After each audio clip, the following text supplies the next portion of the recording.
driving down a path on the property that I just mowed yesterday. I was hoping to get the rest of them mowed, but it didn't happen because I blew a hose on the tractor. I must have backed over a stump or something in one of the lanes I was mowing. And all of a sudden I couldn't steer to the right. The wheels would barely move to the right. So I hopped out and looked down and oh my gosh, there's hydraulic fluid all over the place. So there we go. There's another, I don't know, 500 bucks probably to fix a stupid thing. Hey, you know, one of the things I want to go over a second, I want to talk about my soil a little bit. So here I am over, this is a farmer that is right on my west line of my property. And you know, I'm talking about no-till soils all the time and trying to build my soil up, but I want you to see a little bit. I mean, this farmer, he's growing cucumbers for many, many, many years. It was a rotation of beans and corn, which was kind of good for hunting.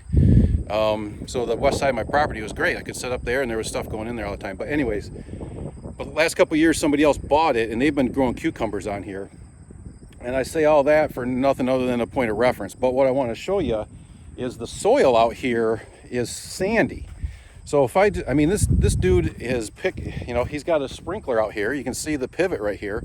So he has to water this, and wherever he waters, it goes okay, but the cucumbers do not grow where he doesn't water. So way over there on the other side of the field, they just hardly grow. But the dirt here is so sandy. I mean, this is just, it's just sand. I don't know if you can see it blowing away. It's blowing on my arm that I'm holding the camera with right now.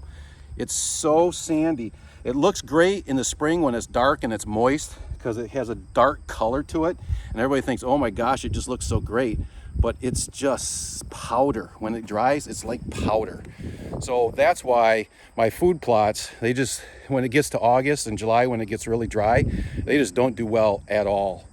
And so that's why we're really trying to do the no-till, is because we're building organic matter down in that soil, which is going to allow it to hold moisture more. So I'm going to show you a little bit more about what I'm talking about and some evidence that this is actually working.